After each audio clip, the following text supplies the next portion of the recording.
ازيكم عاملين ايه؟ يا رب تكونوا بألف خير وسعادة. كالعادة هنعمل أكلة بسيطة وسهلة وسريعة. معايا هنا طماطمايه، يا اما تبشريها. انا هنا تلجتها وقشرتها، يعني دخلتها الفريزر من بالليل وقشرتها وقطعتها عشان مش عايزة القش. تمام.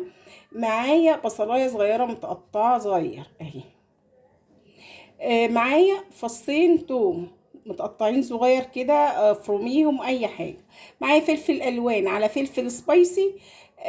قرن فلفل سبايسي تقدري تستغني عنه في الوصفه دي، مع فلفل الوان اصفر واخضر واحمر، الوان الطيف. ماشي، هقولك هنعمل ايه، اصبري عليا.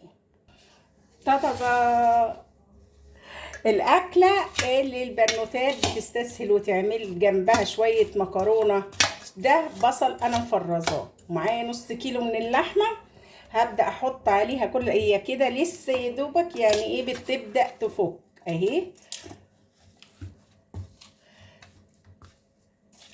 هحط الحاجات دي عليها وأحيقها. هنعمل إيه؟ هنعمل حواوشي يا ست البنات.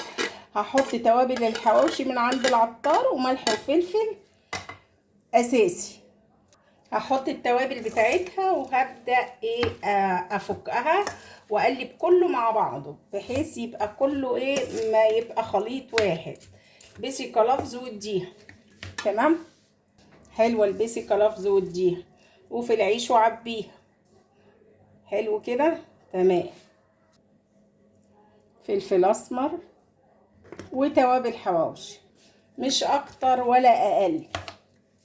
جبتش حاجه بقى من الخارج، كتري شويه. يعني انا حاطه حوالي بصلايه كبيره، واحده متفرزه صغيره انا حاطه اتنين، واحده صغيره ما كنت مفرزاها مقطعاها مفرزاها ما كفتش، قطعت واحده صغيره برضو ايه وحطيتها عليها. هبدا بقى اخلطهم بعض بحيث يبقوا مع بعض. هما خلاص بيفكوا اهو، بس عشان جايه من المشوار مستعجله. اي حاجه اسهل اسهل اكله جنبها شويه ملوخيه، جنبها شويه مكرونه، هتبقى الدنيا 100 فل. تمام كده اهي. اسيبها تفك شويه والبس كلافز ونخلطهم مع بعض. هسيبها تفك ونبتدي بقى نجيب العيش بتاعنا القمر قمر ده. افتحي بقى يا ست البنات.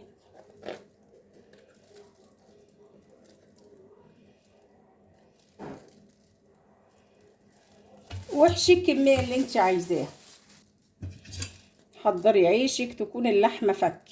انا هنا مش حاطه على اللحمه اي حاجه غير شويه الخضار اللي وريتهم لكم، فلفل الوان وفلفل قرن واحد سبايسي تقدري تستغني عنه، والبصل فصين توم. ده نص كيلو لحمه اللي معايا.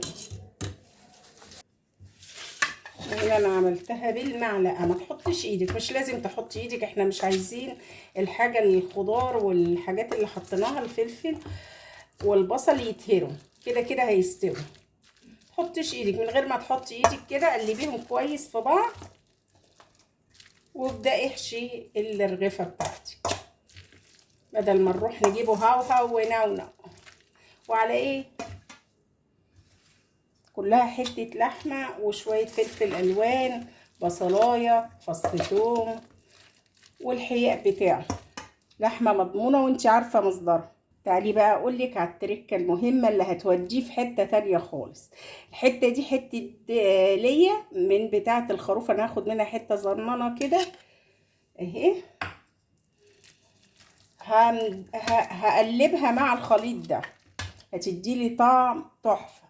لو هتقليه على البوتاجاز من فوق، فحطي حته صغيره مع كل رغيف مع شويه زيت، حته صغيره من حته اللي هي اللي ديت بتاعه الخروف، هتخلي الطعم في حته تانية خالص، كأنك بتاكلي لحمه ضاني. لو عايزه تعمليه بزيت بس زي ما انت عايزه تحطيه في الفرن، ادهنيه برضو بالسمنه اللي هي حته اللي هي دي وشويه زيت، او بسمنه. عايزه تعمليه بسمنه بلدي ليكي مطلق الحريه، ورصيه وحطيه في صينيه في الفرن. بس احنا هنا بنحبه على النار من فوق، بيبقى أطرى وأسرع وما بيتحنطش، يعني بحس ان الفرن بيحنطه. تعالوا بقى نحشي الرغيفة العسل دي. اخد حتة، اعملي ايدك ميزان، يعني الحتة على قد ايه الرغيف زي ما انت عايزة تمليه، بس لو مليتيه قوي عشان دي لحمة لازم تستوي توطي عليها، يعني تهدي عليها في الاول كده، تهدي عليها بعد كده توطي هتديها. طيب انت هنا ليكي لو عندك بقى زيتون، جبنة موتزاريلا حطي، بتبقى طعمها خطير.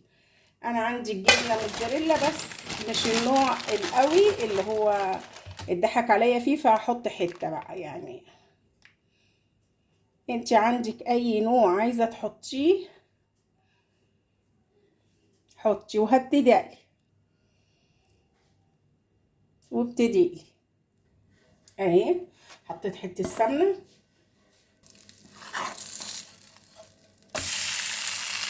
اهو.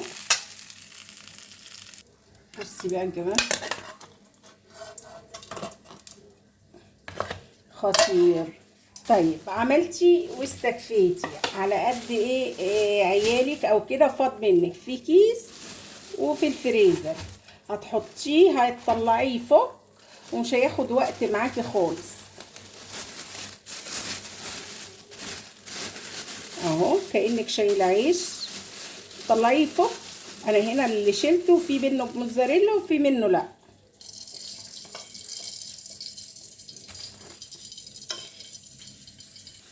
شويه مخلل من اللي احنا عاملينهم، كاتشب مايونيز، والباقي نشيله في الفريزر. لو وصفاتي بتعجبك ودخلتي صفحتي، اولا صلي على النبي كده، كومنت صلي لي فيه على النبي، ولايك ومتابعه اشتراك. يلا بينا نفتح الحواوشي ونشوفه عشان هو سخن جدا طبعا، انا مش هقدر امسك الا مقص. بصي بقى خطير ومستوي، شايفه سخن سخن جدا. اتمنى تكون وصفاتي بتعجبك وتشجعيني، لايك ومتابعه اشتراك، شهيصيني كده، شيري على قد ما تقدري. سلام.